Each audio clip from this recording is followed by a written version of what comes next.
Ma'am, good evening. Kenone ay half tharing ai da sum koi ngasi tournament ama tawe. Ando half tharing ai da phone check to da koi gi uki inpi na moi gi notice ama thok podo so message me ama mong le me du do I bodo translate to bodo pharak ta ba translate hai badi het ado boda soi ga do yaw bani na onong lak sa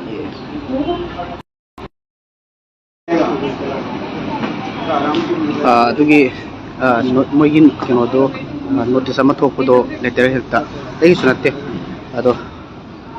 moina hari se tangkuni pan laiba tangkuni pan sida maitai singna government ga pullaga kuki singda attack tawbagi plan achoba ama tawpiyai aduna mafam khudi makta leriba kuki singna chekshinna leinaba amadi ngakthoknaba chen debida ngakthokadai moi soidan tangkuni pan sida maitai sing amadi government na tawra pullaga tawkani sine moina haije ko haibadi moina propaganda ama sandu eba moina amu makoigi people singje maitai sing adu tawre ada tawdre adomda pasengna 28 sidi makoina haigibane maitain haigibate but aduna makoina kari tawkadamanu haibadi manungi agenda gai tasingna khangdri odigi poto moina su putorokpa potpa lekte manungda kari leino di khangde ado haisina makoigi haisina takpadi karigumba amadi tawgadra na khali makoina ko adugi mathakta tangkuni pan sida hojiki national media international media se moi kawgani hairi aduga makoina international media da makoina haidoise national media international media da moina haidoise maitai government abadi maitai sing na kuki sing da opi nei biba adugi matangda clearly phajana thamgani na haiba aduna ai tasengna iragadi kamaina idono khangdadana live soina tharaga ai matangdi am chadrabna ina storise tasengna minute tara break loraga ai tholokone ba tournament to bamsidage ado ai hujik tournament to jaribani ado